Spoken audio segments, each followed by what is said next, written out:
শুভ সকাল প্রিয় শিক্ষার্থীরা, কেমন আছো সবাই? আশা করি সবাই ভালো আছো, সুস্থ আছো। কেমন হচ্ছে তোমাদের পড়াশোনা? নিশ্চয়ই ভালো হচ্ছে। তাহলে ভালো করে পড়াশোনা তো করতে হবে। তাহলে আজকে আবার সবাই অনলাইন ক্লাসের জন্য উপস্থিত হয়ে যাও। ক্লাসের প্রস্তুতি নাও, বই খাতা আর যা যা দরকার সব কিছু নিয়ে বসে পড়ো। পূর্বের ক্লাসে আমি তোমাদের পঞ্চম অধ্যায় নিয়ে আলোচনা করেছিলাম। আজ আমি তোমাদের ষষ্ঠ অধ্যায় পড়াবো। তোমরা কি জানো কৌশলকালটা কি?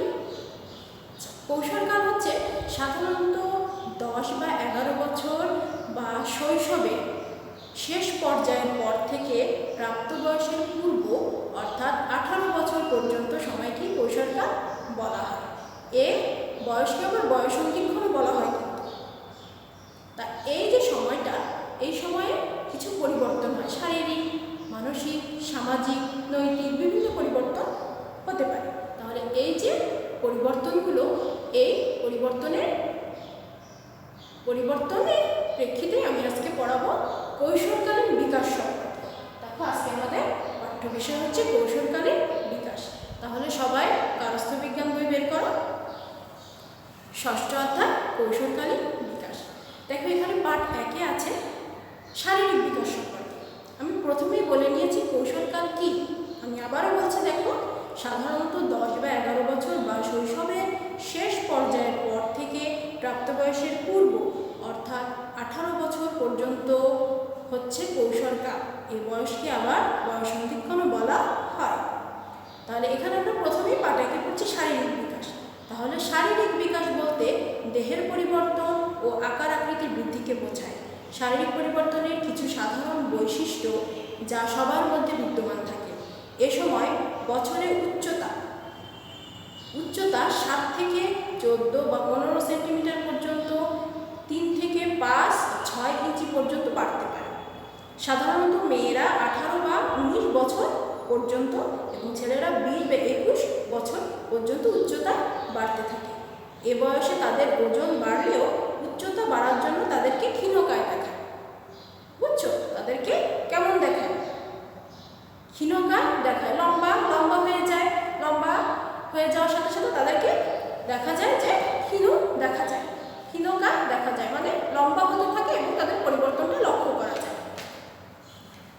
এবার দেখো পার্ট 1 গেল, শারীরিক বিকাশ বললাম। এবার পার্ট 2-এ আমি প্রথমে বলেছি শারীরিক বিকাশে হতে পারে আবার মানসিক বিকাশ। তাহলে মানসিক বিকাশটা কি? দেখো মন শব্দটি থেকে মানসিক শব্দটি এসেছে। কোথা থেকে মানসিক শব্দটি এসেছে? মন। তাহলে মন শব্দটি থেকে মানসিক শব্দটি এসেছে। শিশুরা উচ্চতায় বাড়ে, ওজনে বাড়ে।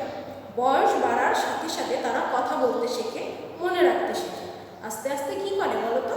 দিন রাত্রির যে পার্থক্যটা আছে সেটাও বুঝতে শেখে। এক স্থান থেকে অন্য স্থানের দূরত্ব কত তাও বুঝতে শেখে।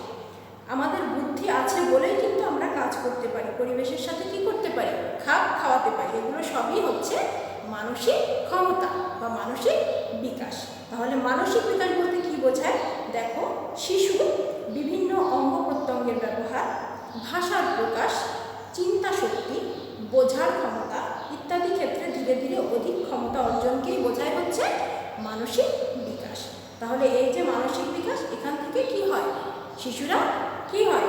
বিভিন্ন অঙ্গ প্রত্যঙ্গের ব্যবহার শেখে, ভাষা প্রকাশ করতে শেখে, চিন্তা শক্তি, বোঝার ক্ষমতা ইত্যাদি ক্ষেত্রে অধিক ক্ষমতা অর্জন করে। এটাকেই মানসিক বিকাশ বলে। কৈশোরে যে মানসিক বিকাশ, যে মানসিক ক্ষমতাটা, এটা বাড়ানোর কিছু উপায় আছে। সেই উপায়গুলো হচ্ছে, দেখো পাঠ্য বইয়ের পাশাপাশি বেশি বেশি বিভিন্ন ধরনের ভালো বই পড়তে হবে। কৌতূহল মেটানোর জন্য প্রশ্নের উত্তর খুঁজতে হবে। আগ্রহ নিয়ে কোনো কিছু শোনা এবং বোঝা, বুঝতে হবে। মনে রাখার জন্য পরিষ্কারভাবে দেখা এবং মনোযোগ দিয়ে শোনা। মুখস্থ করতে হলে বিষয়বস্তু আগে বুঝে নাও। আগে মুখস্থ করলে হবে না, সেটা আগে বিষয়বস্তুটা বুঝতে হবে। নিজে বুঝতে সমস্যা হলে শিক্ষক বা বয়স্কদের কাছ থেকে পরিষ্কারভাবে বিষয়বস্তু বুঝে নেওয়া। অন্য ছেলেমেয়েদের সাথে মেলামেশা করা ও ধারণার বিনিময় করা। বিভিন্ন কাজে অংশগ্রহণ করা। হাতে কলমে পরীক্ষা করে নেওয়ার সুযোগ থাকলে তা করা।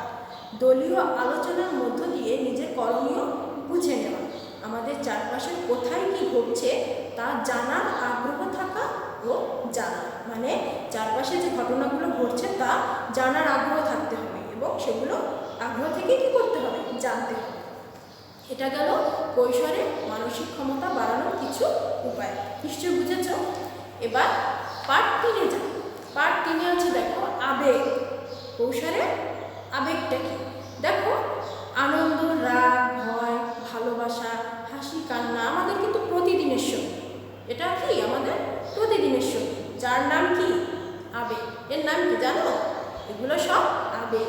আবেগ ছাড়া কিন্তু মানুষ কি হয় না। রোবটের সাথে কি মানুষের পার্থক্য? এখানে রোবট মেশিনের তৈরি, মানুষের মতো সে সব পারে, কিন্তু কোনো ঘটনায় কিন্তু সে হাসতে পারে না, ভয় পেয়ে পালাতে পারে না, রাগ করে চিৎকার করে না। বাইরের কোনো ঘটনা যখন আমাদের মনে কি করে, আলোড়ন সৃষ্টি করে, তখন আমরা কিন্তু কি করি বলো তো? হাসি, কাঁদি, ভয় পাই, তারপরে রেগে যায়। এগুলোই হচ্ছে আবেগ। আবেগের কিন্তু ধরন আছে। দেখো আবেগের সময় কিন্তু আমাদের দেহ, মন, আচরণের পরিবর্তন হয়। ভয় পেলে আমাদের শরীরের রং কি হয় বলো তো? দাঁড়িয়ে যায়, হাত পা ঠান্ডা হয়ে আসে, টেনশনে বুকের মধ্যে ঢিপ ঢিপ করে, রাগে চোখ লাল হয়ে যায়। আনন্দে আমরা আবার কি করি বলো তো? হাসি। কোনো দুঃখের ঘটনায় আমাদের কান্না পায়। এসবই আবেগের প্রকাশ। এগুলো কি করি? আবেগ দিয়ে প্রকাশ করি। আবেগের দুটি ধরন আছে। কয়টি ধরন আছে? দুটি। যে আবেগ আনন্দময় পরিবেশ সৃষ্টি করে, যেমন সুখ, আনন্দ, হাসি, স্নেহ, মমতা ইত্যাদি, এরকম পরিবেশ কিন্তু আমরা সবাই চাই না? তাই এই যে সুখ, আনন্দ, হাসি, স্নেহ, মমতা, এই আবেগগুলো হচ্ছে ইতিবাচক আবেগ। অপরদিকে আরেকটা রাগ, ভয়, দুঃখ ইত্যাদি আমরা পছন্দ করি না। করি কি? না, করি না। এটা দুঃখের পরিবেশ সৃষ্টি করে। তাহলে এই আবেগটা হচ্ছে নেতিবাচক আবেগ। এটা হয়ে গেল আবেগের দুটি ধরন। এবার আবেগের ক্ষতিকর দিক দেখো। আবেগ আবার অনেক ক্ষতিও করে। অতিরিক্ত আবেগ কিন্তু ভালো না। আবেগের কারণে কি হয়? অনেক সময় ক্ষতি হয়ে যায়। তাহলে এই যে ক্ষতিটা হয়, এই আবেগ কিন্তু নিয়ন্ত্রণ করতে হবে। ক্ষতিকর দিক আছে, তাহলে আমাদের কি করতে হবে? আবেগটা নিয়ন্ত্রণ করতে হবে। তাহলে এই নিয়ন্ত্রণের উপায় আছে, কিছু উপায় আছে। দেখো আমরা সেই উপায়গুলো করি। দেখো আবেগ নিয়ন্ত্রণে করণীয় বিষয়গুলো। যে কোনো ঘটনার ভালো দিকটা খুঁজে পেতে হবে, খুঁজে পেতে শিখতে হবে। জটিল অবস্থা মেনে নেওয়ার অভ্যাস তৈরি করতে হবে। জটিল কোনো অবস্থায় পড়লে সেটা কি করতে হবে? মেনে নেওয়ার অভ্যাস করতে হবে। হতাশাকে প্রশ্রয় না দেওয়া, হতাশাকে প্রশ্রয় দেওয়া যাবে না। দলগতভাবে কোনো কাজে বা খেলাধুলায় অংশ নিতে হবে। যেসব বিষয়ে রাগ হয়, ভয় হয়, সেগুলো যেন তৈরি না হয় তার চেষ্টা করতে হবে ও সেসব ঘটনা কি করতে হবে বলো তো? এড়িয়ে চলতে হবে। মা বাবা, বন্ধুদের সাথে নিজেদের সমস্যা খোলামেলাভাবে আলোচনা করতে হবে। মানে আমাদের যে সমস্যাগুলো আছে সেগুলো নিয়ে আমরা তাদের সাথে খোলামেলাভাবে আলোচনা করব। এটা হলো আবেগ নিয়ন্ত্রণের উপায়। এবার পার্ট 4-এ যাই। পার্ট 4-এ আছে দেখো কৈশোরের সামাজিক বিকাশ। কি আছে বলো তো? সামাজিক। আমরা কি পড়লাম? শারীরিক বিকাশ পড়েছি, মানসিক বিকাশ পড়েছি, আবার কি হয়েছে? আবেগটাও পড়েছি।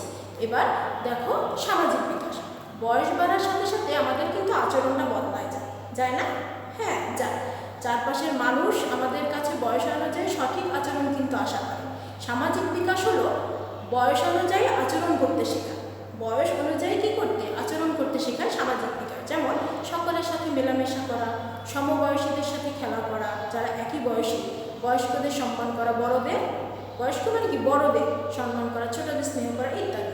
তারপরে একে অপরকে সাহায্য করা, সহানুভূতি দেখানো, ভাগাভাগি করতে শেখা, ভালো কাজে অংশগ্রহণ করা, নিয়ম মেনে চলতে শেখা ইত্যাদি সবই কিন্তু গ্রহণযোগ্য আচরণের মধ্যে পড়ে। গ্রহণযোগ্য সামাজিক আচরণ। এটা কি? গ্রহণযোগ্য সামাজিক আচরণের মধ্যে পড়ে। অপরপক্ষে দেখো আছে যেগুলো গ্রহণযোগ্য সামাজিক আচরণের মধ্যে পড়ে না। সেগুলো হলো ঝগড়া করা, মারামারি করা, তারপরে গালিগালাজ করা, নিজেকে নিয়ে ব্যস্ত থাকা, স্বার্থপরতা। এইগুলো হচ্ছে কি বলতো? এগুলো হচ্ছে গ্রহণযোগ্য সামাজিক আচরণের মধ্যে পড়ে না। তাহলে এখানে দেখো কৈশোরে যে সামাজিক বিকাশটা, এখানে ছেলেমেয়েরা ভালো দলে মিশলে কি কি শেখে। দেখো ভালো দলে মিশে ছেলেমেয়েরা কি কি শেখে এখানে দেওয়া আছে। দেখো অন্যের মতামত গ্রহণ করতে শেখে, সহযোগিতা কি? সহযোগিতা, একে অপরকে যে সহযোগিতা করা সেটা করতে শেখে, ভাগাভাগি করতে শেখে, দায়িত্ব নিতে শেখে, আত্মনির্ভর কি? আত্মনির্ভর কি বলো তো? নিজের প্রতি নিজে নির্ভরশীল হওয়া। তারা আত্মনির্ভর হতে শেখে, প্রতিযোগিতা সহযোগিতা করা শেখে, খেলাধুলা করা ইত্যাদি, এইগুলো ভালো দলের সাথে মিশে ছেলেমেয়েরা শিখে ফেলে। তাহলে এখানে আরও কিছু বিষয় আছে দেখো, কৈশোরের সামাজিক বিকাশ। তাহলে সামাজিক হওয়ার জন্য কী কী করতে হবে? সকলের সাথে কুশল বিনিময়, কি সকলের সাথে ভালো মন্দ কী করতে হবে, কেমন আছে এগুলো কুশল বিনিময় করতে হবে। একা একা নিজেকে গুটিয়ে না রাখা, বিভিন্ন কাজে অংশগ্রহণ করা, তারপরে খেলাধুলায় অংশগ্রহণ করা, সকলের সাথে কথাবার্তা চালিয়ে যাওয়া অভ্যেস করা, বয়স্কদের সম্মান করা, তাদের নির্দেশ তারা যা বলেন তা মেনে চলা, ছোটদের আদর করা, স্নেহ করা, এটা হচ্ছে সামাজিক হওয়ার জন্য করণীয়। এবার পাঠ 5 আছে দেখো, কৈশোরের নৈতিক বিকাশ। নৈতিক বিকাশটা হচ্ছে দেখো, নৈতিকতা বলতে আমরা সামাজিক ও ধর্মীয় নীতি অনুসরণ করাকে বুঝি। এখানে ভালো বা খারাপ কাজের জন্য নিজেকেই দায়ী করা হয়। তাহলে নৈতিকতা হচ্ছে সামাজিক ও ধর্মীয় নীতি অনুসরণ করা। তাহলে ভালো কাজ করলে যেমন মনে আমাদের তৃপ্তি আসে, খারাপ কাজ করলে কি হয় বলো তো? তেমনি নিজের কাছে অনুশোচনা হয়, খারাপ লাগে। সত্য বললে ভালো লাগে, মিথ্যা বললে কি হয়? অপরাধ বোধ হয়, যেমন একটা মিথ্যা কথা বলেছি, ভালো লাগছে না। তাহলে নৈতিকতা হলো নিজের আচরণকে নিজেই নিয়ন্ত্রণ করা। আমাদের যে আচরণগুলো আছে এটা আমাদের নিজেকেই নিয়ন্ত্রণ করাকে নৈতিকতা বলে। নৈতিকতা জিনিসটা কিন্তু সহজে মানুষের হঠাৎ করে আসে না, নৈতিকতার বিকাশে দীর্ঘ সময়ের প্রয়োজন হয়।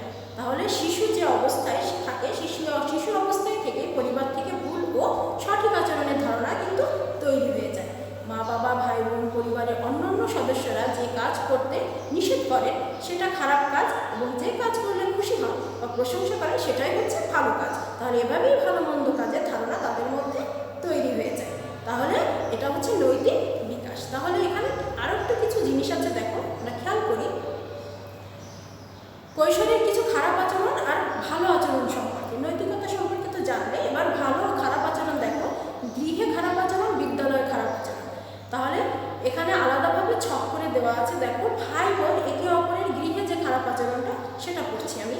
ভাই বোন একে অপরের সাথে ঝগড়া মারামারি করা খারাপ আচরণ, খেয়াল করো সবাই, এটা করা যাবে না। বয়স্কদের সাথে কড়াসুরে কথা বলা, দৈনন্দিন কাজ নিয়ে গাফিলতি করা, দায়িত্ব উপেক্ষা করা, মানে আমার একটা কাজে দায়িত্ব আছে আমি এটা করছি না, উপেক্ষা করছি।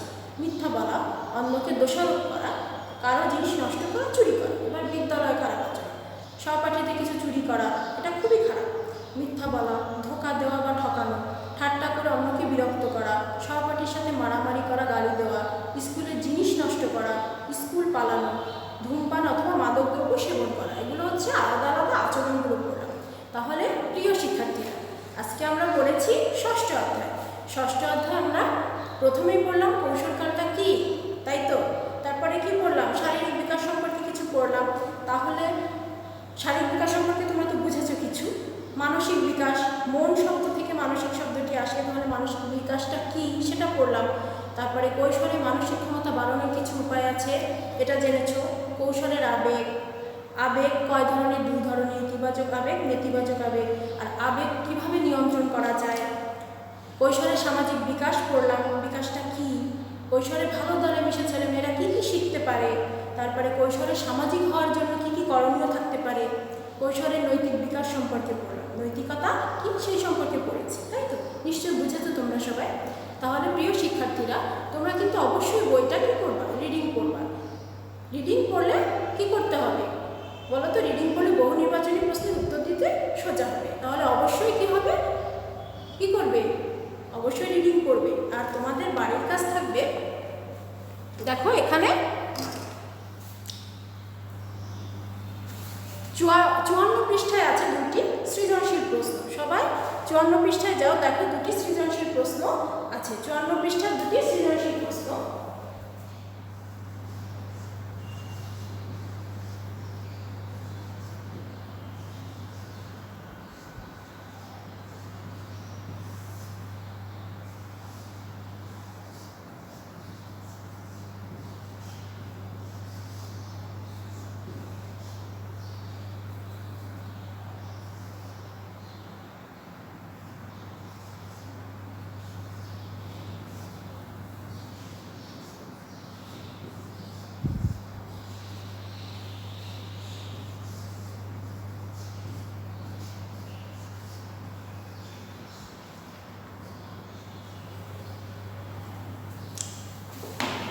54 পৃষ্ঠা বলো তো 1 ও 2 নং সৃজনশীল প্রশ্ন তোমাদের বাড়ির কাজ। তাহলে এখানে দেখো, এখানেও আমি পড়েছি, কিন্তু কি পড়েছি পাঠ্য বইয়ের ভিতরে যে ছেলেরা এখানে যে সৃজনশীল প্রশ্নটা আছে যে রাগিব এবার ষষ্ঠ শ্রেণীতে পড়ছে, ক্লাসের সহপাঠীদের বাড়ির কাজ বুঝিয়ে দেওয়া, দলীয় কাজে সহযোগিতা করা, বন্ধুদের বিপদে সাহায্য করা ইত্যাদি কাজে রাগিব সবার আগে এগিয়ে আসে।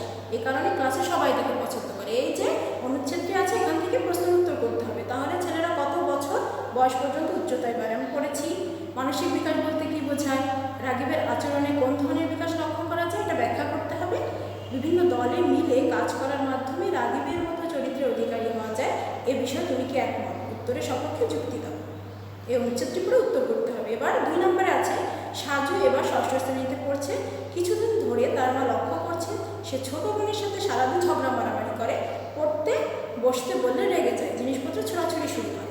তাহলে এখানে প্রশ্ন হচ্ছে কৌশলকারের বয়সসীমা কত? কৌশলকারের বয়সসীমা কত?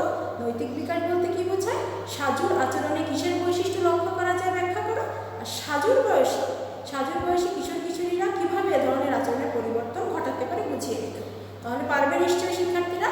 তাহলে আজকে আমি তোমাদের ষষ্ঠ অধ্যায় নিয়ে আলোচনা করলাম, কেমন লাগলো? ভালো লেগেছে? আচ্ছা, তাহলে নিশ্চয়ই বুঝেছ ষষ্ঠ অধ্যায় সম্পর্কে কৈশোরকালীন বিকাশ। তাহলে আজ এ পর্যন্তই, পরবর্তী ক্লাসে আবার তোমাদের সাথে দেখা হবে। তোমরা সবাই ভালো থাকো, সুস্থ থাকো। ধন্যবাদ সবাইকে।